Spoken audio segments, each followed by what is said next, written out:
खुशी नहीं मनाओ, दुखी क्यों? क्योंकि आप 25 वर्ष की जन्मदिन मना रहे हो, तो मानो कि 100 वर्ष में 25 वर्ष घट गया। अब आपकी उम्र केवल 75 ईयर। बस हम बढ़ नहीं रहे हैं, हम घट रहे हैं। भगवान अवतार लेकर के आए मथुरा में, और मथुरा से वसुदेव जी गोकुल पहुंचाए। किसके यहाँ? नंद बाबा के यहाँ। नंद बाबा के यहाँ पहुंचाने का भी बड़ा सुंदर भाव है। जिसका जीवन यशोदा हो जाए और जिसका जीवन नंद बाबा हो जाए, उसके जीवन में परमानंद प्रकट होते हैं। यशोदा का अर्थ क्या होता है? यश देने वाला, दूसरों को यश देने वाला। और नंद का अर्थ होता है आनंद, जो दूसरों को आनंद दे, जो दूसरों को आनंद दे, जो दूसरों को यश दे, उसी की यहाँ भगवान परमानंद प्रकट होते हैं। साकार रूप में इस इंद्रियों का अविषय बन जाते हैं। बाकी परमात्मा इंद्रियों का विषय नहीं है। परमात्मा को हम इन आंखों से देख नहीं सकते, परमात्मा को इस हाथ से हम छू नहीं सकते, क्योंकि इंद्रियों का विषय नहीं है। विषय कब होगा? जब हमारे जीवन में यशोदा और नंद बाबा हैं, तब हमारे जीवन में वही निराकार ब्रह्म परमात्मा साकार रूप में प्रकट होकर इस इंद्रियों का अविषय बन जाएगा, और कोई कारण नहीं है। भगवान प्रकट हुए,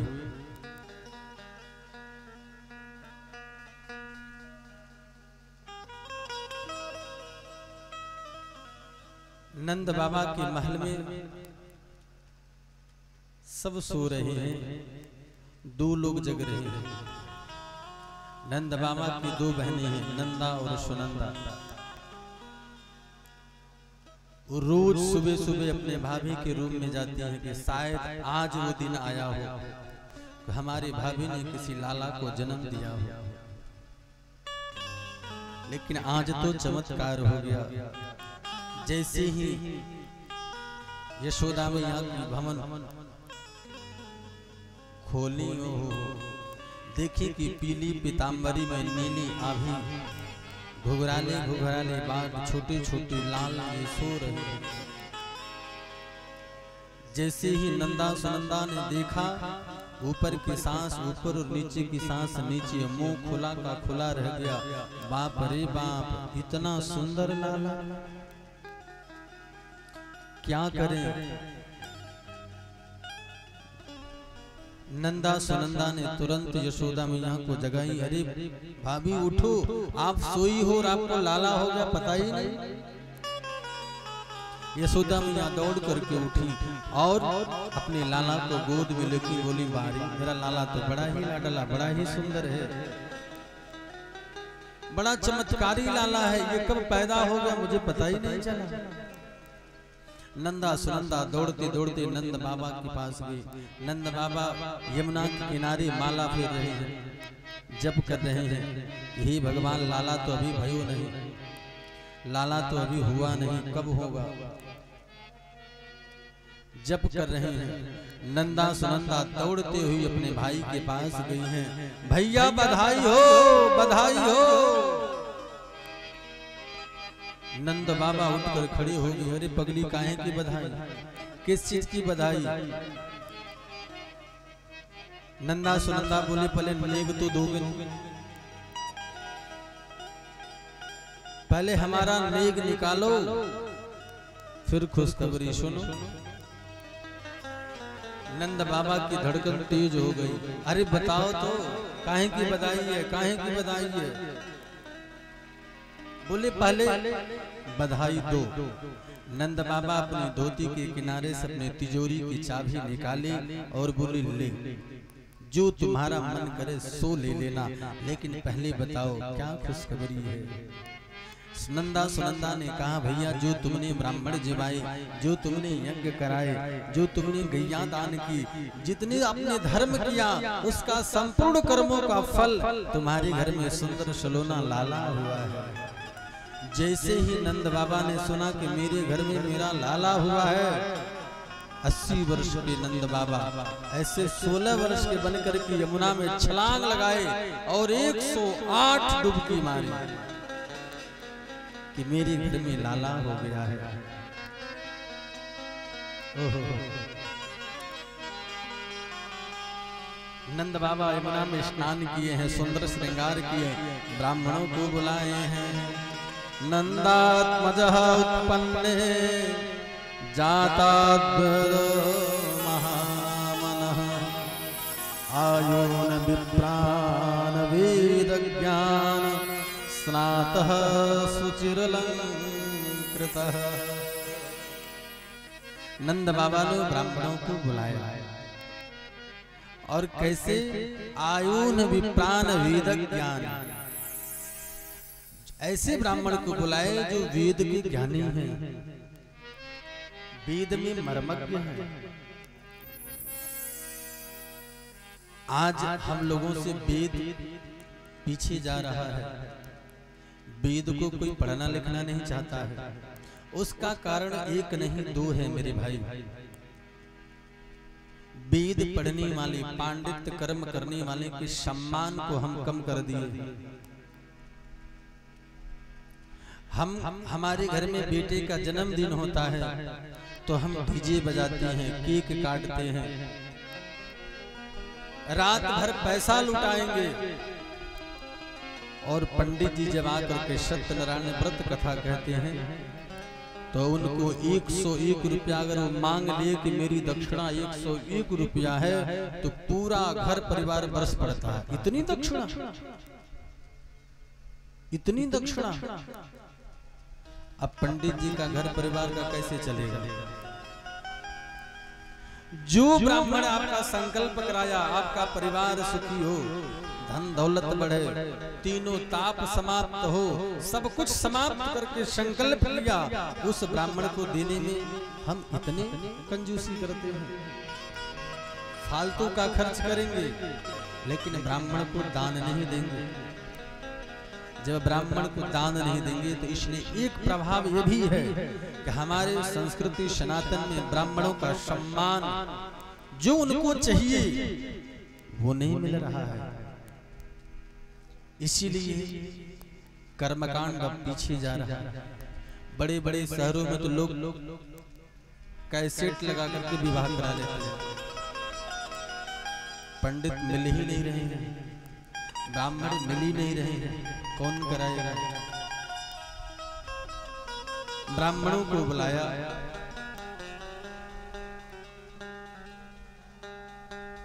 वेद व्यास जी महाराज 18 श्लोक में नंदोत्सव का वर्णन करते हैं। मानो ये 18 श्लोक 18,000 मंत्रों का प्रतिनिधित्व करता हो। बड़ी सुंदर भाव में ब्राह्मण देव आए, नंद बाबा स्नान किए, सुंदर पीतांबरी पहनी, सुंदर चौबंदी पहने, सर पर बढ़िया पगड़ी लगाई, माथे पर चंदन लगाया, मूछन पर इत्र लगाए, शरीर में इत्र लगाए और लगा करके बोले, ओ छोरा लाओ दर्पण देखो मैं कैसे लागू। शीशा में देखे, पूछा मैं कैसा लग रहा हूँ? ग्वाल वालों ने कहा कि बाबा ऐसे लग रहे हो, ऐसे लग रहे हो जैसे 16 साल का कोई छोरा हो। जिस दिन तुम ब्याह करने गए थे ना, जैसे उस दिन लग रहे थे, आज बिल्कुल वैसे लग रहे हो। नंद बाबा बोले क्यों ना लगो, मेरे घर में लाला हुआ है। सज समर करके गई, ब्राह्मण देव पूजन करा रहे हैं, जात कर्म संस्कार करा रहे हैं। आचार्य बोल रहे हैं कि नंद बाबा दूध चढ़ाओ, तो नंद बाबा जल चढ़ा रहे हैं। नंद बाबा जी अक्षत चढ़ाओ सर्वालंकारणे अक्षतम। जैसे ही अक्षत चढ़ाने को बोले तो बाबा पंचामृत चढ़ा रहे हैं। आचार्यों ने कहा नंद जी क्या हुआ आपको? बोले महाराज क्षमा करें, भूल हो गई, जल्दी जल्दी में मुझे पता नहीं चला। आचार्यों ने कहा पुष्प चढ़ाइए। ओम औषधि प्रदिमो दधमं पुष्पवती प्रशोवरी असवा इव सजितवरीर्विरुद्धा पारकृष्णमः पुष्पंच पुष्पम समर्पयामि। तो नंद बाबा फूल की जगह पर चावल चढ़ा रहे हैं। होश नहीं है, मन कहीं और है, तन कहीं और है। आचार्यों ने कहा कि नंद बाबा क्या हुआ? नंद बाबा बोले महाराज क्षमा करें, क्या करूं, मन यहाँ लग नहीं रहा है, मन तो लाला में है।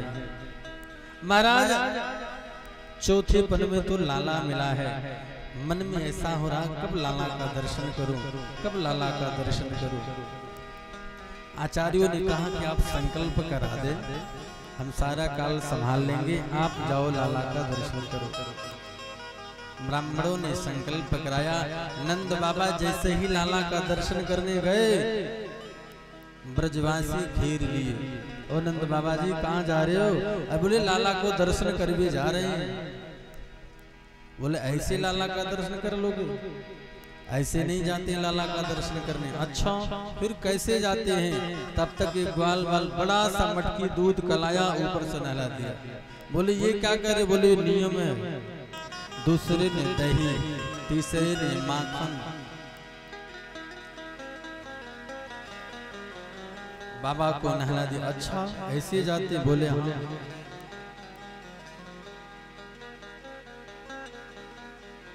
नंद बाबा गए दर्शन करने। भगवान यशोदा मैया की गोद में बैठे बैठे रोने लगे। और भगवान का रोना भी मधुर है मेरे भाई। भगवान जब रोए तो पूरे 84 कोस ब्रज मंडल में वायु की तरह बात फैल गई। यशोदा मैया के घर में लाला भयो है। सभी ब्रजवासी सज सज करके चल पड़े अपने लाला का दर्शन करने के लिए।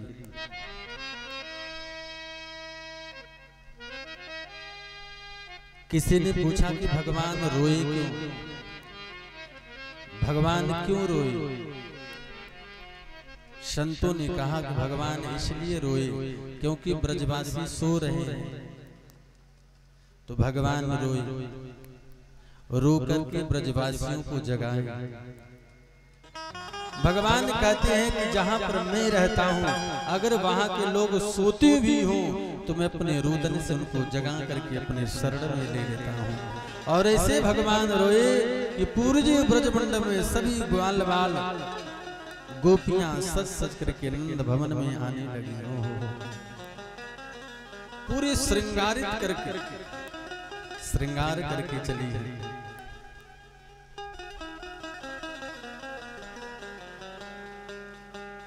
लंबे लंबे लहंगा पहनी,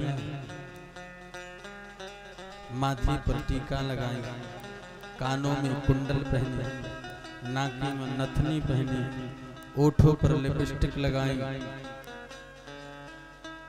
आंखों में काजल लगाई, सुंदर सज समर करके अपने लाला के दर्शन करने गई।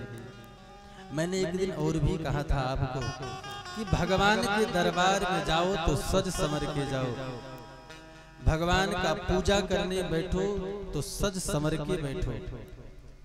ऐसा नहीं कि भैया लोग तौलिया लपेटे हैं और एक हाथ में यहाँ पे कुछ लिए हैं और एक हाथ में अगरबत्ती लिए हैं, जय हनुमान ज्ञान घन सागर जय कपीश तिहुँ लोक उजागर। अरे तुम पूजा कर रहे हो, उपकार कर रहे हो। हाँ? माताएं हमारे बहने स्नान करती हैं, कपड़े पहनती हैं, बाल धोती हैं, गीला रहता है, पूरा कपड़ा गीला हो जाता है और पूजा रूम में बैठ के पूजा करती हैं। ये गलत है। भगवान के दरबार में जाओ तो सुंदर सुसज्जित होकर के जाओ और बैठ करके चाहे 10 मिनट ही बैठो, लेकिन मन एकाग्र चित्र करके ठाकुर के सामने बैठ के पूजन करो और कहो हे प्रभु हम आपके हैं, आप हमारे हैं।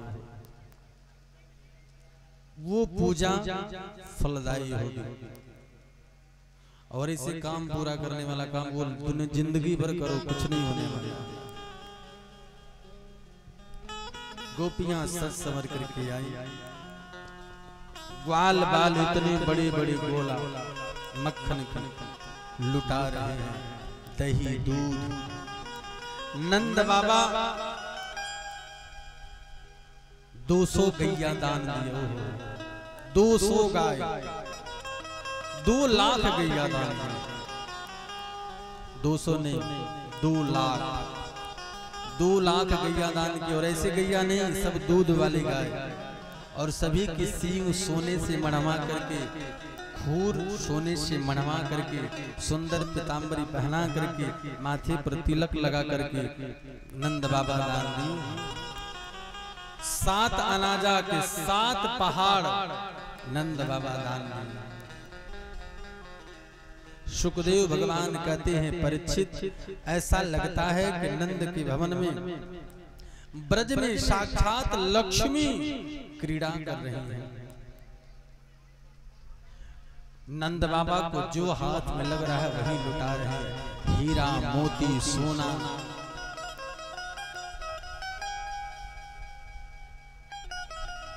नंद बाबा लुटा रही है, लोग लूट रहे हैं। कोई चांदी का बर्तन लेकर के जा रहा है, मार्ग में पूछा अरे भैया कहाँ मिल रहा है?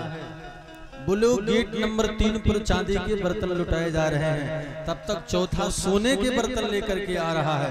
अरे भैया तुमको कहाँ मिला? गेट नंबर 5 पर। उस सोने का चांदी का बर्तन वही फेंक दिया और 5 नंबर पे गया। 5 नंबर पर सोना लुट रहा है। तब तक कोई आ गया, अरे हीरा लिए हो, क्या हुआ? ये हीरा गेट नंबर 8 पर लुट रहा है। सोने के बर्तन फेंक दिए और हीरा लूटने चले गए। पूरे ब्रज में सोना चांदी दूध माखन चारों तरफ बिखरा हुआ है, मानो कि साक्षात लक्ष्मी आज पूरी ब्रज में क्रीड़ा कर रही है। सब एक सखिया नृत्य कर रही हैं, बधाई गा रही हैं। लेकिन एक व्यक्ति है जो बाहर नहीं निकला है। वो कौन है? माता रोहिणी। रोहिणी अपने भवन से बाहर नहीं निकली। उसका 2 कारण है। पहला कारण कि रोहिणी के पति वसुदेव जेल में है और स्त्रियों को चाहिए कि जिसका पति जेल में हो या जिसका पति संकट में हो उसको सज संवर करके समाज में जाने का अधिकार नहीं है। पहला कारण तो ये है। और दूसरा कारण ये है कि रोहिणी के पुत्र बलराम जी 1 वर्ष हो गया और 1 वर्ष तक बलराम जी अपनी आंखें नहीं खोले। सोचो, जिसका बच्चा 1 वर्ष से आंखें न खोला हो उसको कभी नाचने का मन करेगा? सभी नृत्य कर रहे हैं, गा रहे हैं, बजा रहे हैं, लेकिन रोहिणी अपने महल के झरोखों से देख रही है। यशोदा मैया को लगा कि रोहिणी को बुलाना चाहिए। यशोदा मैया नंद बाबा से कहे कि आप चलो बुला के लाओ।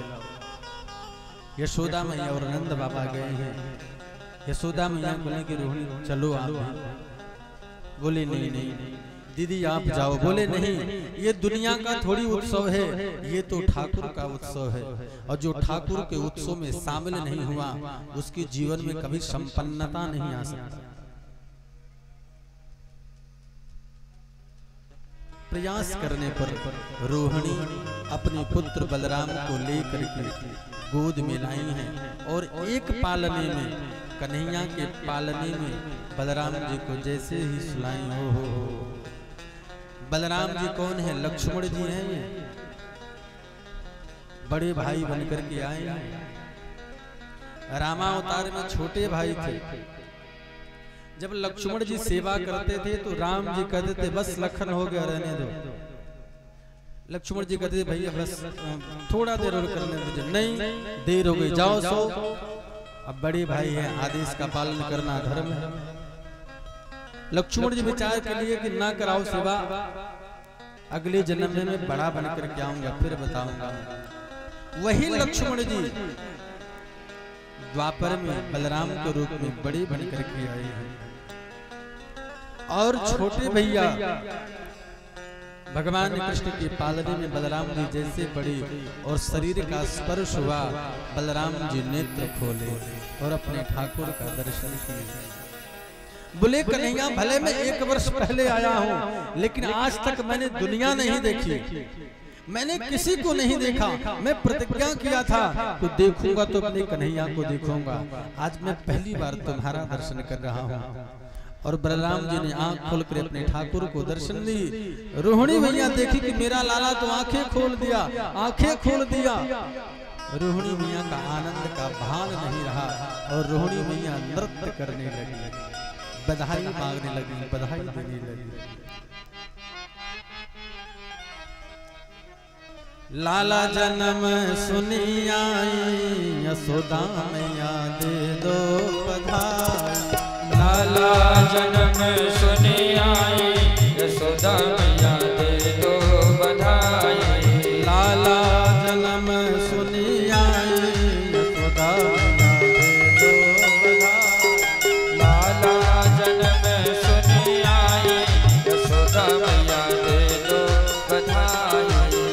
दे दो बधाई मैया दे दो बधाई, दे दो बधाई मैया दे दो बधाई।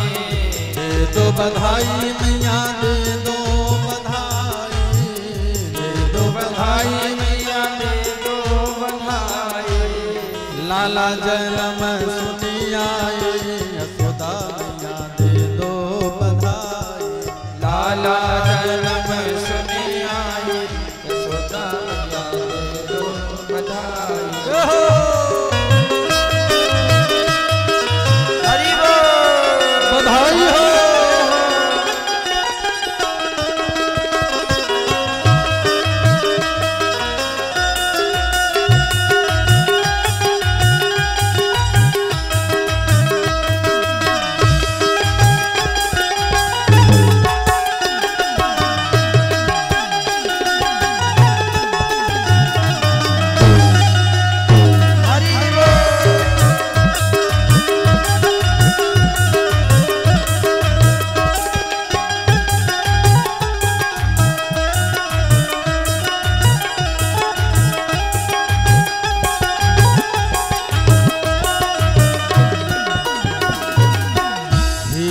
दे दो मैया मोती भी दे दो, हीरे भी दे दो मैया मोती भी दे दो।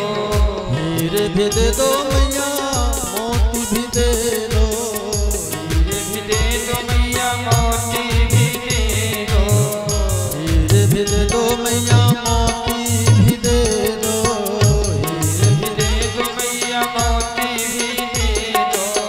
और नथनी की दे दो घड़ाए, यशोदा मैया दे दो बधाई। नथनी की कर दो साई, यशोदा मैया दे दो बधाई। लाला जन्म सुनी आई, यशोदा मैया दे दो बधाई। लाला जन्म सुनी आई, यशोदा मैया दे दो बधाई। दे दो बधाई मैया दे दो बधाई। दे दो बधाई मैया दे दो बधाई। दे दो बधाई मैया दे दो बधाई। दे दो बधाई मैया दे दो बधाई। और सभी लोग हाथ उठा करके बधाई मांग करो। जय हो। लाला जन्म सुनी